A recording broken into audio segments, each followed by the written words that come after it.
Gazette du Togo, une vision sur l'actualité togolaise et sur le monde.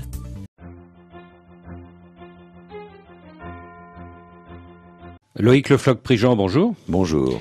Comme PDG du groupe Elf, au début des années 90, vous avez négocié plusieurs contrats pétroliers et vous dites que le seul président africain qui ne vous a pas demandé d'enveloppe à l'époque pour lui-même, c'est le Tchadien Idriss Déby. Absolument, oui, c'est une histoire absolument incroyable puisque je suis venu négocier chez Idriss Déby au bénéfice d'Elf et lorsque j'ai demandé dans quelles conditions, eh bien le président Déby m'a dit, bien écoutez, en bonus d'entrée, est-ce que vous pourrez verser $1 million au trésor tchadien? Et j'ai dit rien de plus, il m'a dit rien de plus. Et c'est la première fois et la seule fois que ceci m'est arrivé. Ce qui veut dire que les autres présidents de pays pétroliers que vous avez fréquentés, au Cameroun, au Congo-Brazzaville, en Angola, au Gabon, en Guinée équatoriale, eh bien eux, ils voulaient un bonus pour eux-mêmes. Hein. Oui, enfin, je crois que c'est un secret pour personne. D'ailleurs, tout le monde sait que le Nigeria, l'Angola, le Congo-Brazzaville et tous ces pays sont corrompus. Et donc, les premiers corrompus sont les présidents de ces États.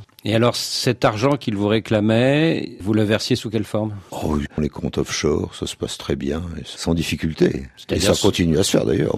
En fait, ce sont des virements bancaires. Quoi. Mais bien sûr. Alors, vous saluez donc ce geste d'honnêteté d'Idriss Déby, mais quelques pages plus loin, vous dites « Qui a fait de ce général jadis grand patriote et soucieux de bien faire un despote accroché au pouvoir au Tchad depuis 1990 ?» Oui, c'est dans le chapitre où je dis que sont mes amis devenus, c'est-à-dire que effectivement, j'ai rencontré beaucoup de chefs d'État qui avaient envie de bien faire, et puis avec les ans, avec les familles, avec les sireurs de godasses, ils sont devenus aussi corrompus que les autres. C'est terrible parce que beaucoup de gens parmi ceux-là, je les ai aimés en tant que chef d'État, j'ai compris qu'ils avaient envie de bien faire et c'est de pire en pire et la situation est de plus en plus explosive. Il y a un chef d'État africain que vous avez bien aimé lors de votre première rencontre avec lui, c'est dans un grand hôtel parisien dans les années 90, c'est le Congolais Denis Sassou Nguesso, mais vous dites que depuis l'accident de Mpila, cette fameuse explosion en mars 2012, il ne supporte plus la contradiction, y compris de votre part. Ça, il est clair qu'il ne supporte pas la contradiction, c'est-à-dire que le fait d'avoir cette explosion près de chez lui l'a conduit à penser que c'était un attentat. S'il y avait eu attentat, il y aurait peut-être eu attentat chez lui et non pas forcément à l'endroit où il y avait les réserves d'armes. Et parce qu'il se méfie de tout le monde et surtout des gens qui le contredisent. Je reconnais que je suis probablement un de ceux qui le contredisent le plus. Autre exemple de paranoïa, dites-vous, l'arrestation de nombreux opposants au Togo en 2013, après l'incendie des marchés de Lomé et de Kara. Oui, alors là, j'étais incarcéré à la gendarmerie nationale et ces incendies n'étaient manifestement pas occasionnés par l'opposition ou au mal comment et ça a conduit d'une part à arrestation de toute l'opposition et d'autre part à torture. Et les tortures, ils se cachaient même pas puisqu'ils torturaient dans les couloirs près de l'endroit où j'étais incarcéré. Dans les locaux de la gendarmerie de Lomé. Dans les locaux de la gendarmerie de Lomé. La folie complète. Et donc je pense que ce délire est le propre de ces régimes dictatoriaux et donc cette paranoïa, je l'ai vécu très très mal, je dois le dire, lorsque j'étais au Togo et au quotidien. À propos de François Hollande, vous dites la politique africaine de la France a été un mélange honteux de réelle politique et d'hypocrisie. Oui, parce que d'une part, on considérait que puisque les dirigeants étaient là, il fallait les conserver et on les a mis au pinacle. Et c'est le cas en particulier de Sassou Nguesso au Congo-Brazzaville. De l'autre, on a dit oui, mais on va sauver le monde entier grâce aux armées et pendant le même temps, eh bien, on a installé à temps plein des dictateurs en disant non, c'est la démocratie et en fermant les yeux, c'est ça l'hypocrisie, sur les élections. Alors, on ne va pas regarder et l'ensemble de l'Union européenne, comme de la France, comme de la francophonie, veut bien regarder les bureaux de vote, mais ne veut pas regarder si les votes sont conformes à la réalité. Oui, mais tout de même, il semble que François Hollande ait été beaucoup moins complaisant à l'égard de certains régimes comme celui de Denis Sassou Nguesso que son prédécesseur. prédécesseur Nicolas Sarkozy, non? Il n'y a pas eu de visite de François Hollande à Brazzaville, par exemple. C'est ça que j'appelle l'hypocrisie. C'est-à-dire que on dit oui, vous êtes quand même pas bien, mais d'un autre côté, on laisse faire. C'est ça l'hypocrisie. Alors j'aime mieux carrément dire voilà, on le soutient, ou on le soutient pas, mais cette espèce d'entre-deux, c'est de l'hypocrisie. Alors évidemment, vous avez aussi des pages très intéressantes sur le développement du continent africain, vous qui avez dirigé de grands groupes industriels, et vous dites, nous savons que les énergies renouvelables, c'est-à-dire l'énergie éolienne et l'énergie solaire, sont intermittentes. Il faudra donc que les pays africains aient tous recours aux énergies fossiles. C'est un plaidoyer pro domo pour le pétrole et pour le gaz, parce que vous êtes un grand pétrolier? Non, je crois qu'il faut être réaliste. Alors, par exemple, dans les pays comme le Togo ou le Bénin, il y a déforestation pour faire le feu sur des petits métiers en argile, et où la femme a une longévité faible à cause de tout ce qu'elle respire sur ces petits feux de bois. Donc on a déforestation, aggravation de la santé. La seule manière de faire aujourd'hui, c'est la bouteille de gaz. Et donc il y a un marché du gaz butane, du gaz propane, qui va se développer et qui est sain pour la population. Loïc Le Floch-Prigent, merci. Je salue encore une fois les panélistes de tous bords.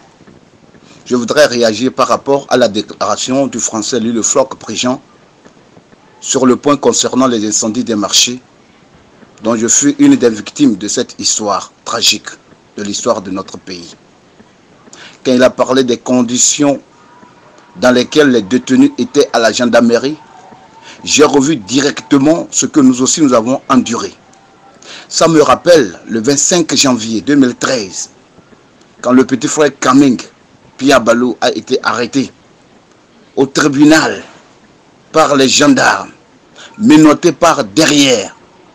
Le sang a coulé du tribunal jusqu'à la gendarmerie sur plus de 3 km.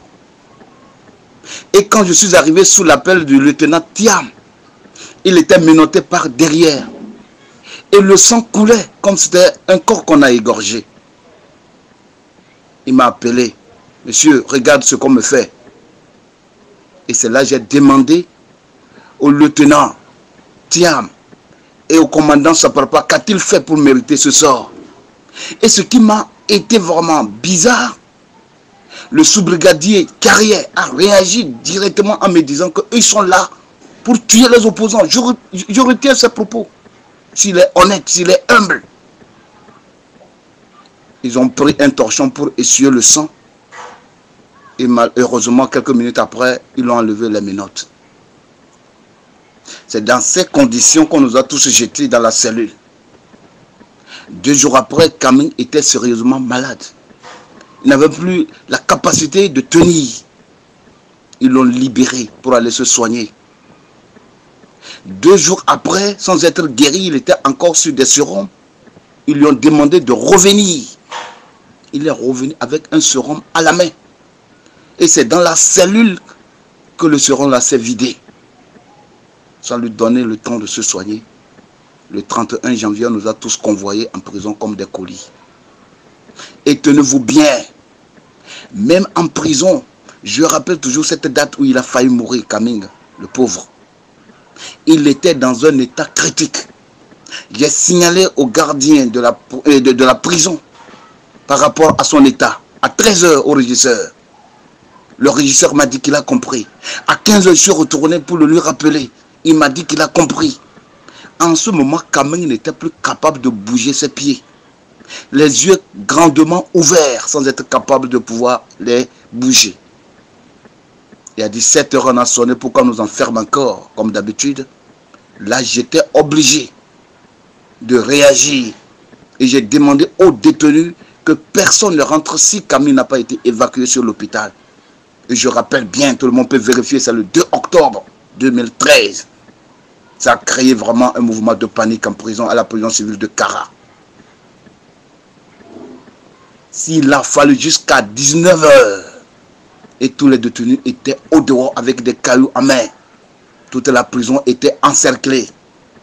Ils étaient obligés de me faire sortir pour me demander que si quelque chose advenait, si un détenu s'évadait, je devais assumer les responsabilités. J'ai dit, je fais pour une cause noble. Je demande seulement qu'on évacue Kaming sur l'hôpital. S'il devait mourir, qu'il meure au moins à l'hôpital dignement. Et je n'accepte pas que Kaming mène en prison, surtout que nous ne savons pas ce pourquoi nous sommes en prison. Dans l'histoire des incendies de marché, Kaming est un pauvre étudiant, renvoyé de l'université de Kara à cause de ses idées, à cause de son engagement, à cause de sa position. Et je n'accepterai pas qu'il meure en prison. Et c'est à 19 h, comme je l'ai dit, que Kaming a été évacué de l'hôpital et de la prison par les sapeurs-pompiers. Mes chers frères, ce que Louis-le-Phoque Préjean a dit, peut-être ceux qui sont loin de la réalité diront que c'est faux. Ce fut le même cas pour Napoléon, qui à un moment donné n'était plus capable de regarder, de voir, de bien voir, je vais m'excuser le terme. Parce que toujours dans l'obscurité, toujours dans l'obscurité. Déjà à 17 h 30, nous sommes enfermés. Et c'est parti pour 6 h du matin, avant qu'on vienne ouvrir. Et toujours dans la clôture comme des bœufs, comme des moutons, dans des conditions les plus sales. C'est dans ces salles, dans ces bâtiments où nous sommes entassés plus de 50 personnes dans un seul bâtiment, que les gens défèquent. Ceux qui ont des maux de ventre, c'est là-bas qu'ils font leurs besoins. C'est là-bas que nous urinons. C'est là-bas que nous faisons presque tous les besoins. C'est au petit matin maintenant qu'on fait dégager. S'il vous plaît, pourtant, l'homme ne savait même pas ce pourquoi on devait être là-bas. Nous n'avons aucun problème contre la justice, mais on avait des problèmes avec des gens à cause de nos idées, à cause de notre engagement, parce que nous avons dit la vérité, le pays, ça ne va pas. Et je reviens encore dans ces conditions de notre arrestation. Moi, personnellement, Naboudia Brahima, je ne cesserai de le dire jusqu'au jour où on ne va pas me rendre la justice telle que je le souhaite, telle que les textes de la Constitution togolaise le recommandent. Un innocent est un innocent. Je réclame qu'on me blanchisse. Je réclame qu'on blanchisse mes petits frères aujourd'hui qui ne se retrouvent pas. Napoléon, étudiant, renvoyé de l'université. Kaming, renvoyé de l'université. Et Aledi Changai, le seul gardien qu'on a pris, à qui on a demandé de mentir, qui nous connaissait avant les incendies. Heureusement, il a dit ce qu'il savait de nous, qui ne nous connaissait pas. C'est dans la cellule qu'on s'est vu. Des militaires qui demandent aux détenus de mentir, en leur promettant qu'après avoir menti, ils pourront trouver leur liberté. Et je rappelle encore qu'on a dit qu'on nous a donné 1,5 million chacun avant de venir brûler les marchés comme si on était des brigands. S'il vous plaît. Tout ce qu'il y avait dans ces marchés, on donne à une personne digne de ce nom, des intellectuels, 1,5 million pour pouvoir brûler les marchés. 1,5 million francs, ça se dépense pour combien de temps? Pour combien de temps? Un militaire t'arrête et te demande de négocier ta liberté pour mentir dans le compte de quelqu'un. Je reprends les propos du commandant, ça me fait pitié. Que monsieur Naboudia, si tu ne peux pas parler devant moi, je t'amènerai devant ceux qui me dépassent. Ça voudrait dire quoi? C'est de cette manière qu'on a manipulé le jeune Mohamed Loum, qui aujourd'hui est à la prison civile de Kara. Après combien de temps de détention? Il faut combien de temps pour les juger si vous avez des preuves contre les opposants? Je n'oublie pas le député Manti, qui est aujourd'hui complètement dans une situation indescriptible. Il souffre. C'est une torture psychologique, s'il vous plaît. Il faut qu'on laisse les gens en paix dans ce pays. Il faut que la justice fasse son travail. Ce n'est pas l'argent du parti au pouvoir qu'on prend pour payer les juges. Les juges ne doivent pas devenir esclaves d'un parti politique qui torture ses propres citoyens. J'interpelle la communauté nationale et internationale, mes frères, de prendre notre destin en main. Et ceux qui le font, qu'ils le sachent, nous sommes tous des détenus, des prisonniers en sursis. Nul n'est au-dessus de la loi. Et faisons beaucoup attention. Les lois arbitraires que nous votons peuvent à tout moment nous rattraper. C'est pourquoi il faut faire beaucoup attention. Nul n'est assez fort pour être toujours fort.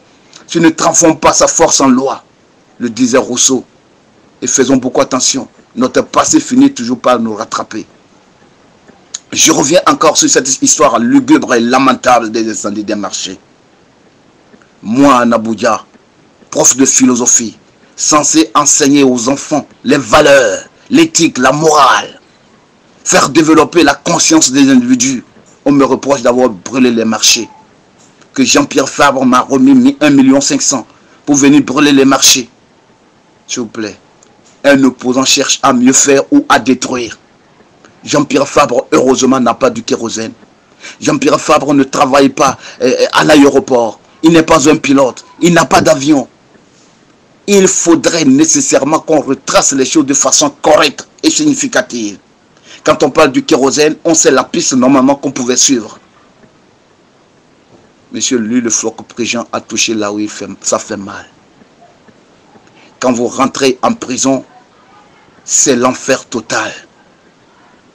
Et tenez-vous bien, durant les 15 mois que nous avons passés injustement et arbitrairement en prison, on a tout vu. Nous avons vu plus de 7 personnes mourir gratuitement sans aucun soin.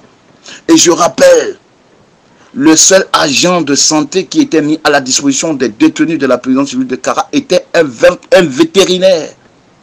Je dis un vétérinaire, c'est-à-dire formé pour soigner les animaux.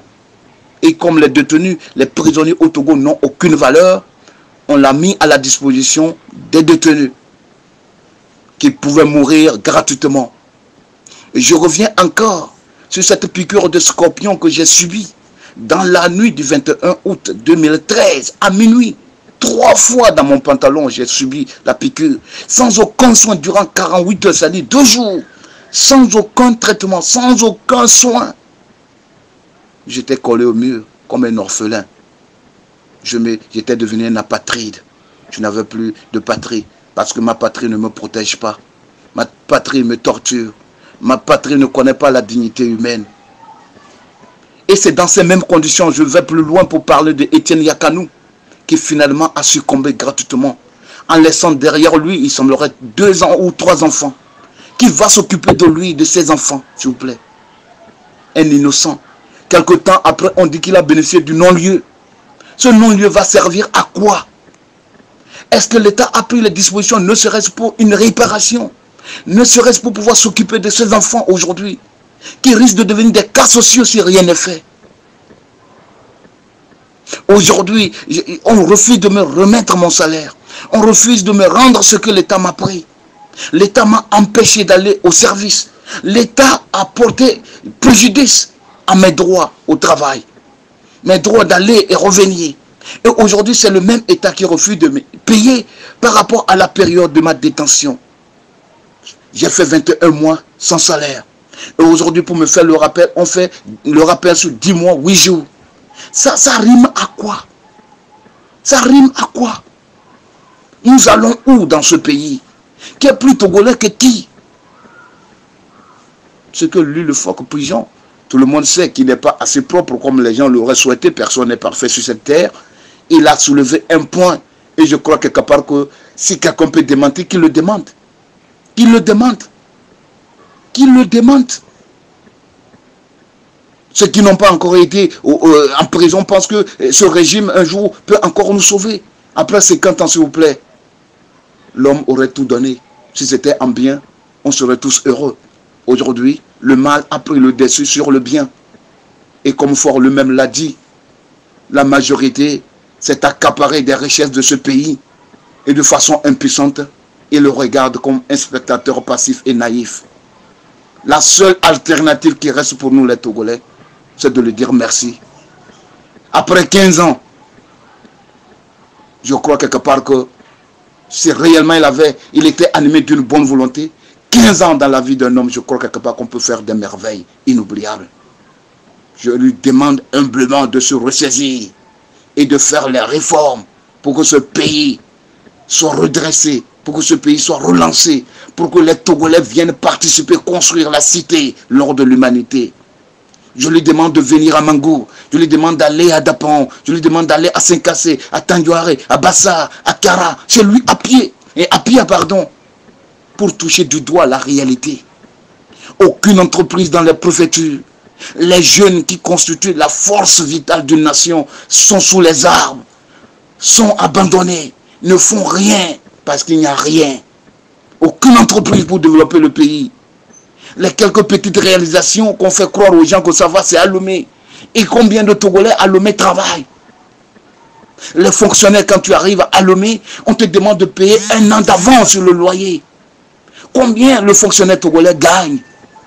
Et les dirigeants ne disent absolument rien. On nous a promis des logements sociaux. Rien n'est fait. Combien de personnes fortes durant 15 ans au pouvoir bientôt, il a pu recruter. Par contre, ailleurs, les gens se fixent des engagements.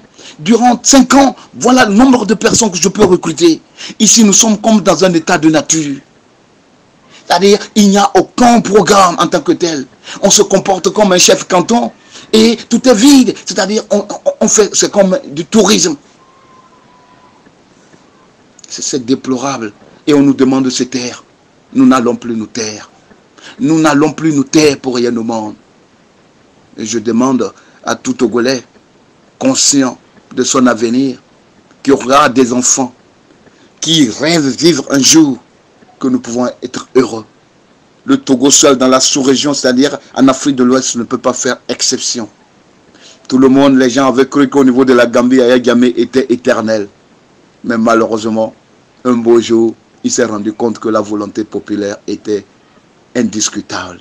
Le peuple a décidé, il a tenté de résister, mais au finish, c'est chaos technique, premier round. Je crois qu'au Togo aussi, le rêve peut devenir réalité.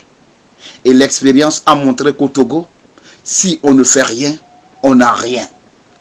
Dans toutes les manifestations des enseignants, dans tout ce que nous avons obtenu, les petites améliorations que nous avons eues, c'est à partir du fruit, de la sueur, du sang, la perte des vies humaines jusqu'au sacrifice suprême des enfants à d'apparents qui sont morts gratuitement. Tout récemment, dans l'histoire de la hausse des prix des carburants, il y a eu encore des pertes en vies humaines. Donc au Togo, nous comprenons que si le peuple ne se soulève pas, nous n'aurons absolument rien. Comment on peut diriger un pays sans jamais prévoir? Comment on peut diriger un pays sans jamais décider volontairement aller au secours de ce pays, changer les conditions de vie de ce pays? Donc on voudrait toujours nous maintenir comme si on était des prolétaires. Aucun peuple au monde ne peut accepter ça. Mes chers frères, l'histoire est révélatrice. L'histoire doit bouger. L'histoire doit évoluer. L'histoire nous interpelle. Le Togo, les Togolais, notre misère doit être encore en quelque sorte la force de notre inspiration. Nous ne devons pas continuer par nous résigner. Je demande à la diaspora de continuer leurs efforts, de soutenir le mouvement des jeunes qui se forment dans toutes les préfectures, dans les hameaux les plus reculés. Je demande aux responsables des partis politiques de l'opposition de s'entendre, de savoir que ce pays, le changement est déjà là. Il suffit seulement de savoir définir, redéfinir les stratégies, les méthodes. Et je demande aux responsables de l'opposition, encore une fois, de comprendre que notre pays n'est pas encore une nation. Les problèmes sociologiques se posent. C'est à partir de là qu'il faut savoir où mettre le pied. Nous avons besoin de construire une nation digne, où tous les Togolais doivent se tendre la main. Ce régime encore au pouvoir, leur seule force aujourd'hui, c'est la division des Togolais. Opposer un contre l'autre et vice-versa. Ils n'ont plus rien à proposer. Oui, l'intelligence humaine est limitée. Après 50 ans, tu n'as plus rien à proposer. C'est pourquoi les Blancs sont intelligents. La nature, l'essence humaine est limitée. Quand vous faites un temps au pouvoir, les autres temps qui vont au-delà de votre mandat, vous devenez nuisible. Vous devenez nuisible. C'est pour cette raison que les Blancs limitent. Il faut que le pouvoir arrête le pouvoir. Il faut que le pouvoir arrête le pouvoir, comme le disait Montesquieu.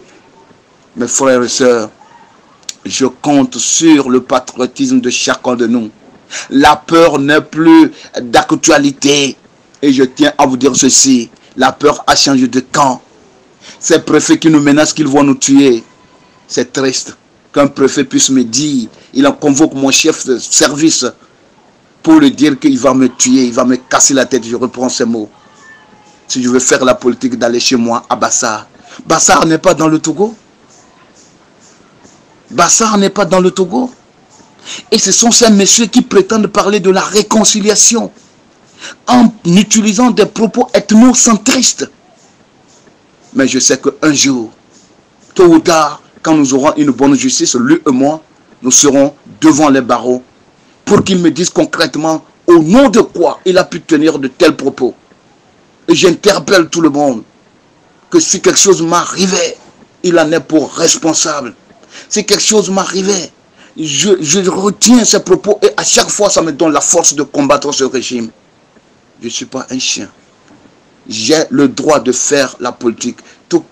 La politique pour moi aujourd'hui, c'est un droit et un devoir. Parce que l'avenir de cette nation m'interpelle et me concerne.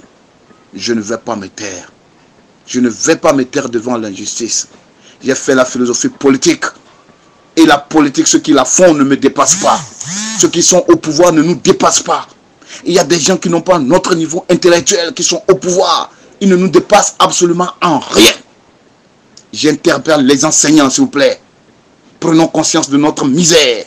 Prenons conscience de notre situation. On n'est pas fonctionnaire par faveur. On n'est pas fonctionnaire pour être malheureux. Quand tu es fonctionnaire, tu as des droits. Quand tu es fonctionnaire, tu as des avantages. Regardons le salaire de nos frères ivoiriens, de nos frères burkinabés, de nos frères béninois. En quoi ces pays nous dépassent? Il y a à peine 53 000 ou 55 000 fonctionnaires au Togo. Et regardez nos salaires de misère. Ça, ce ne sont pas des salaires, ce sont des traitements. Rendons-nous dignes. Cessons de faire des courbettes. Évitons des cadeaux nuisibles et humiliants. Nous méritons mieux que ça. N'allons plus bourrer les urnes pour ceux qui nous font souffrir. N'allons plus nous faire humilier. Ils se moquent de nous. Ils nous ont appauvris, c'est le machiavélisme. Pour nous traiter mal. Pour nous prendre comme des bambins. Quand ils se retrouvent, ils rient, ils se moquent de nous. La servitude volontaire, c'est terminé. Prenons conscience de notre destin pour nous sauver. Mes amis, je reviendrai jusqu'au jour où ce pays serait dans ces conditions.